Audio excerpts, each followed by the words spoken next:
bino byonna bubonero bwa kuleetera Uganda butatebenkera tebatwagaliza era eddoboozi lyange ligenda gye bali temujjako gavumenti oba temwagala kujjako gavumenti oba temuteekateeka kujjako gavumenti nga mukozesa bujeemu kuyiwa musaayi n'obutatebenkeza ggwanga lyaffe.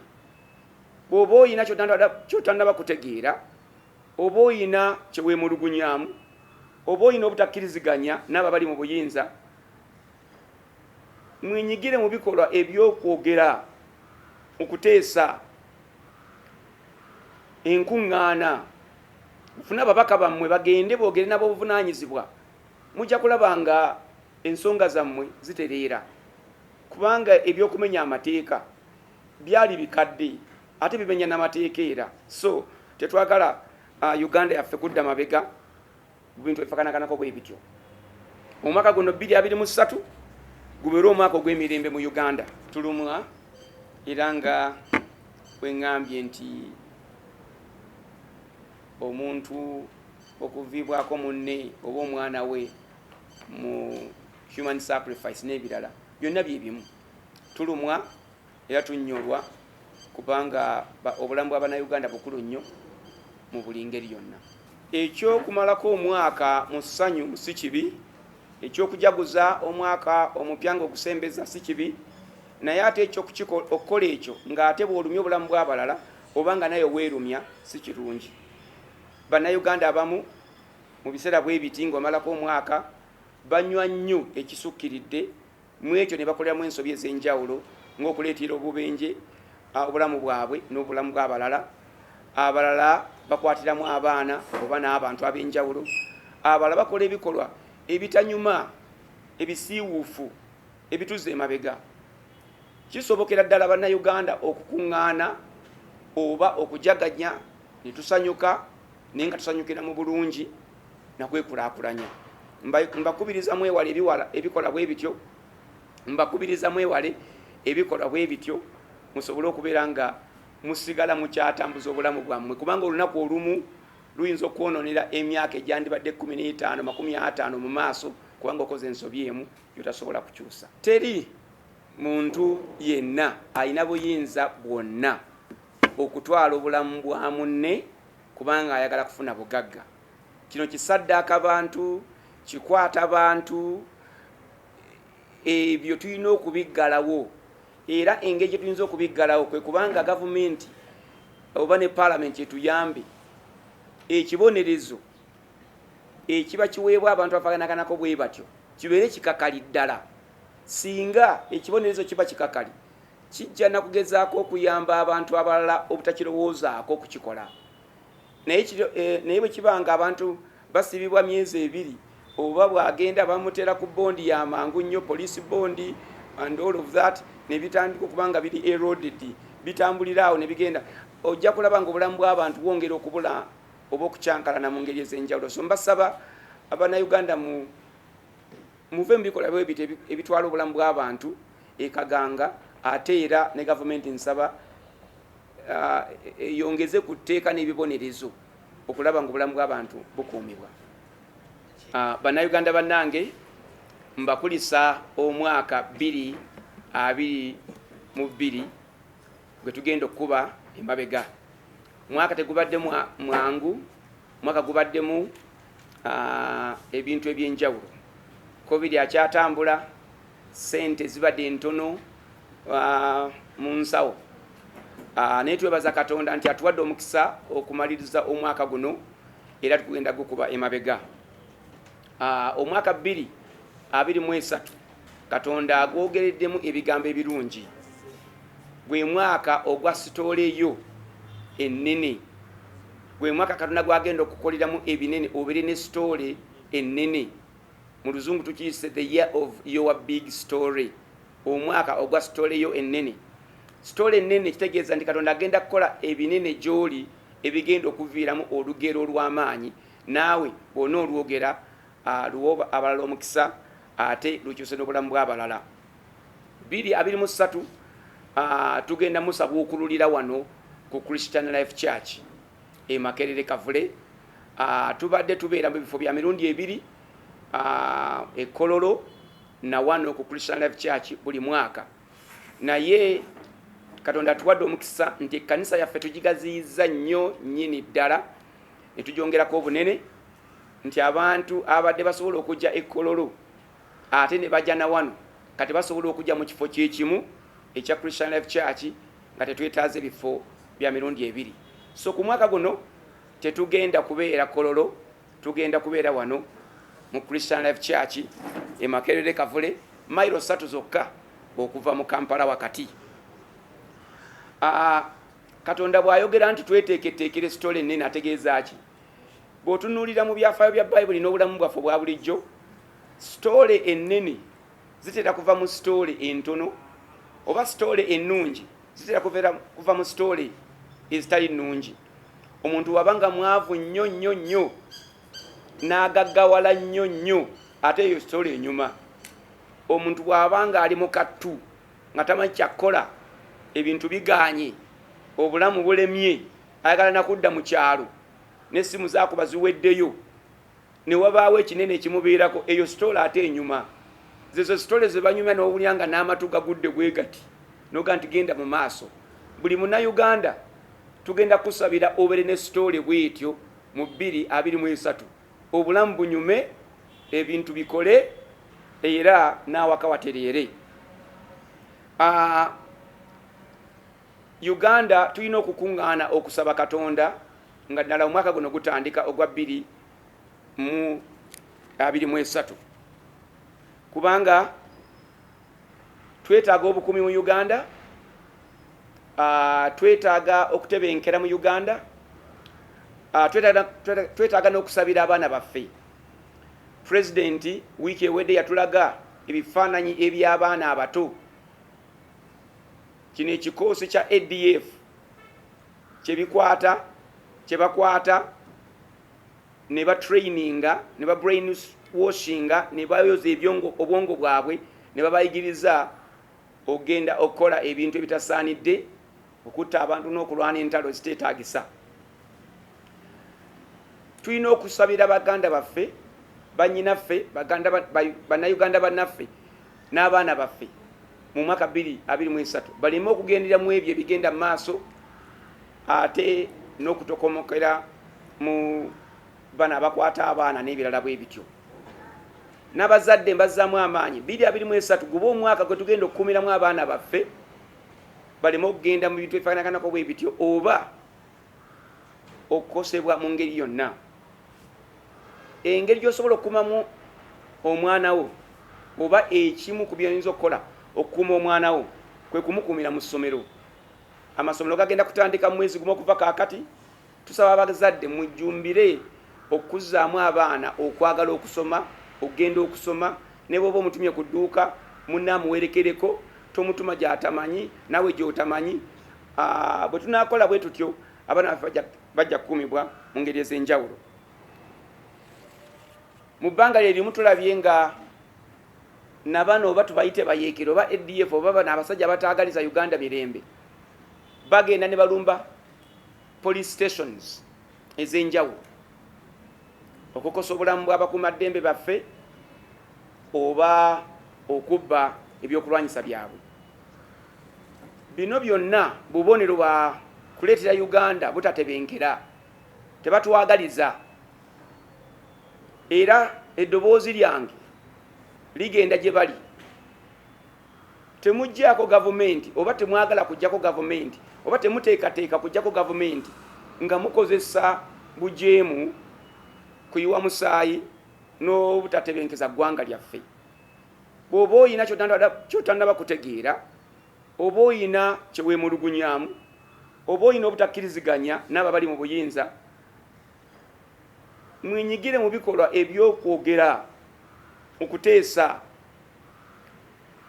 enkuŋŋaana, mufune ababaka bammwe bagende boogere nabo obuvunaanyizibwa.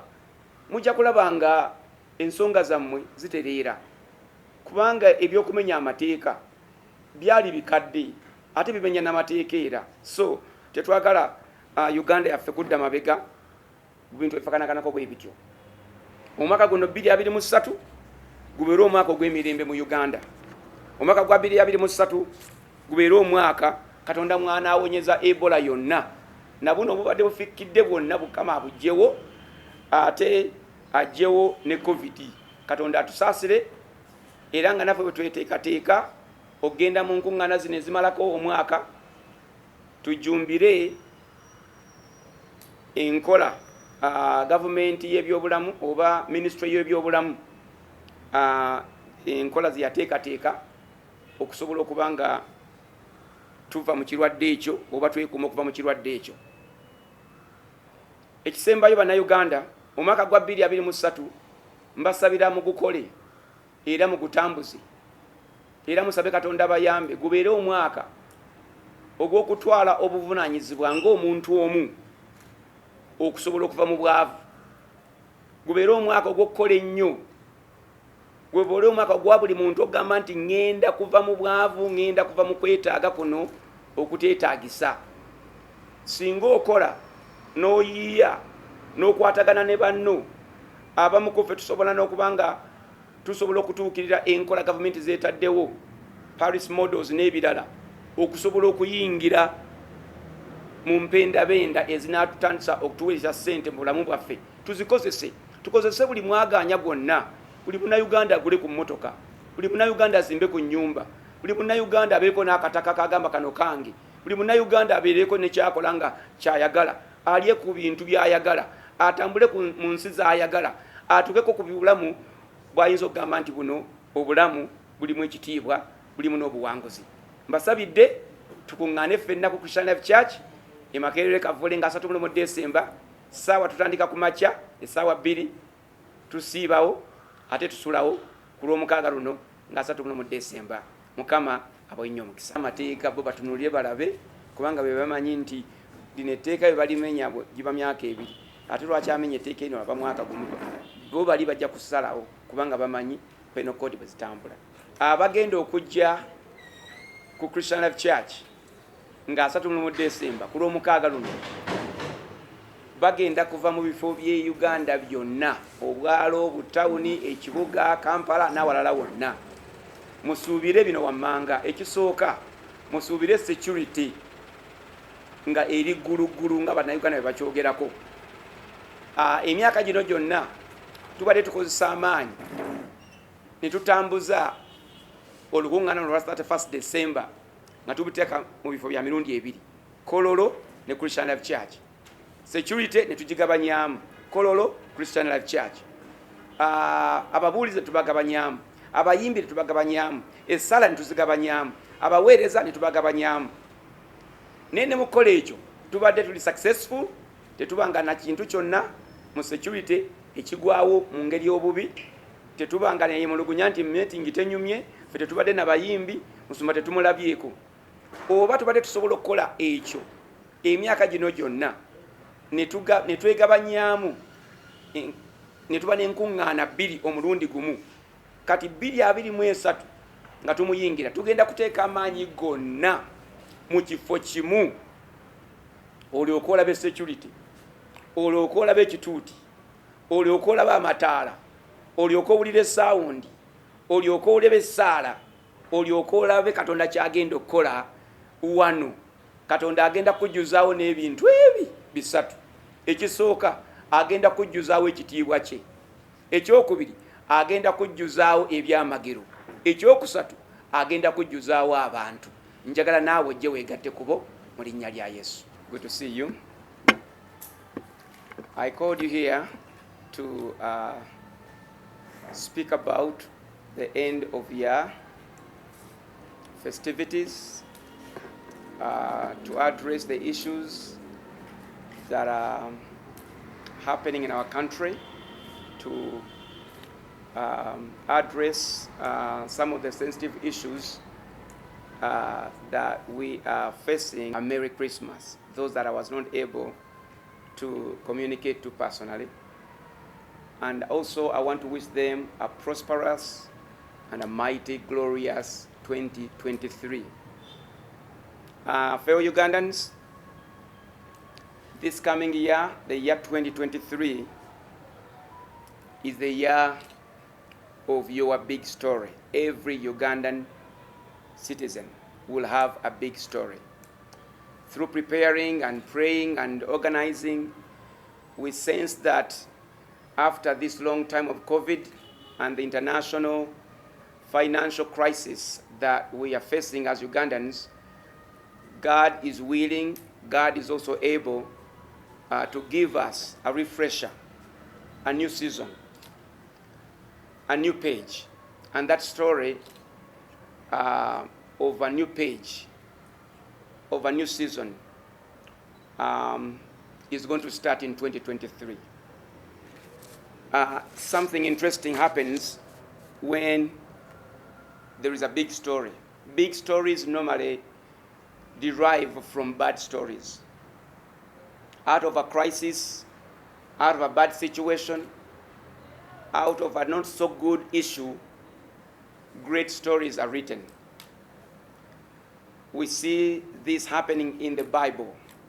When things got so bad, it looks like they were ready to get so good. And sometimes it takes you to miss something to actually enjoy it afterwards. So, Ugandans, we have faced financial crises, we have faced issues of COVID, as I mentioned, but in 2023, I want all Ugandans to trust God, to believe for a better year as God rewrites everyone's story. I don't know how your story is going to look like in 2023, but I believe it's the year that Ugandans are going to enjoy God's provision, God's protection, and God's sovereignty. As we come together this year, we are all going to gather at Christian Life Church, only 3 miles away from the capital city, Kampala, right at Makerere Kavule. Over the years, we have occupied 2 venues. We've been occupying the Kololo airstrip, and at the same time, we've been occupying our church at Christian Life Church. This year, we are not going to be in Kololo. We are going to be only at Christian Life Church. And the reason is, God has helped us to extend our church. We have added thousands and thousands of seats that can be occupied by the people that are coming to celebrate the Lord. And with that, we don't need to occupy 2 venues anymore, and that is to God's glory. So I encourage people to come, first of all, with a sense of gratitude. Yes, maybe to some Ugandans, it has not been so great, but God has given you life, and that is worth celebrating. So we are coming to celebrate what God has done in 2022, but at the same time, to usher in a new year, which we believe it will be a year of your big story. I believe it will be a year of big stories for many Ugandans. God, in 2023, will turn your trials into triumphs. God, in 2023, will turn your poverty into possibilities and prosperity. And I believe 2023 is the year in which many, many Ugandans are going to start their own businesses. They are going to venture into new opportunities, and they are going to go to levels they've never been before. And that is because we've been praying and sensing that many Ugandans are due for a great, great miracle and a great story from the Lord. We are also coming to ask God to help Uganda.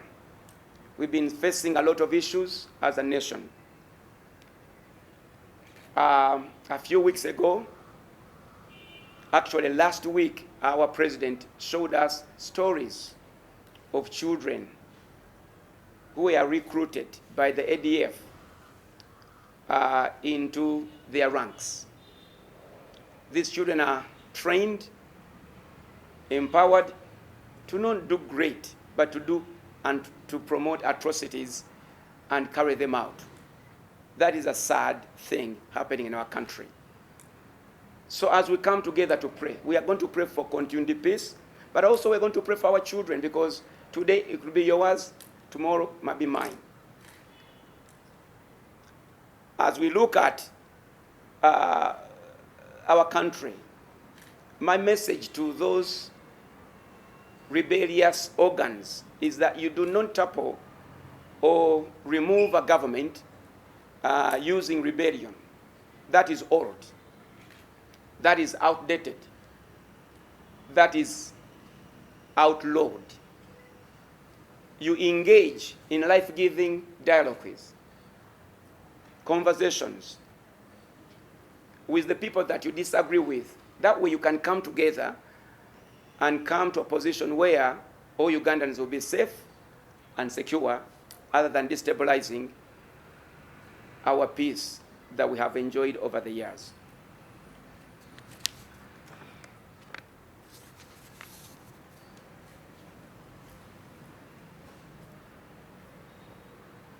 To continue protecting our children from these atrocities or these exercises of the ADF and others, I urge the parents to take caution, to take care of their children, to protect them, to ensure they know where they are. Even when they are sent to shops or different activities, they should ensure that they have what it takes to be protected. And one layer of protection is keeping them in school. School is important because children will keep focused and they will have homework to occupy them in a good and secure home. We now have 1 month away before school starts. So let's continue to focus our children to education, to prepare them for their better future, and keep them away from the detractors. We have also seen ongoing attacks to police stations across the country. And that is destabilizing even the very peacekeepers that God has given us to keep our country.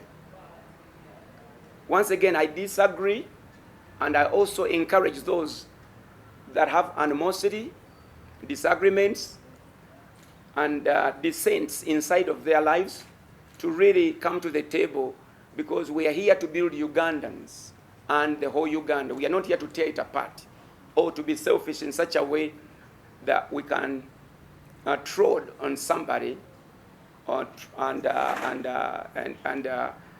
take advantage of the vacuum in security to actually take Ugandans back to days and months and seasons we don't even want to remember. So I urge you for peace and also for dialogue. Ebola is still in the way. COVID has not gone away. As we celebrate on the 31st of December, I encourage Ugandans also to look into that, celebrate responsibly, and get into these activities with a sense of caution. That way, you continue to respect the guidelines that were set up and set forth by the Ministry of Health in our country. And lastly, I encourage Ugandans to make the year 2023 a year of hard work, a year of responsibility, a year of planning towards personal prosperity. Poverty should end in Uganda. Every Ugandan should have a will and a way that they can engage and see that they bring down this giant called poverty and joblessness. As we engage in creativity and as we engage in the programs that are offered by the government, I believe every Ugandan should enjoy their personal dream, and their stories will continue to build on each other. May God bless you, all Ugandans. May we see you on December 31st, right here at Christian Life Church. Human sacrifice. I don't know why would someone take someone's life for their own benefits. I don't see, the math doesn't actually add up, because Every human life is important, whether it be a little girl of 5 years old or 12 years old. You cannot take someone's life in the name of getting money. Money is paper and vacuum. This is life, blood, and life is connected to not only that life is connected to someone else who cares, and they are also connected to something else. So life is precious, and we should protect and fight for the freedom of every child, of every woman, of every Ugandan, and those that will take their friends' children's lives or their fellow Ugandans' lives for personal benefits should really should face the toughest outcome of the law of Uganda. And when you treat them with soft gloves, it will continue. It should be like the government should take serious penalties against and level them against such individuals. That way others will learn and refrain from that.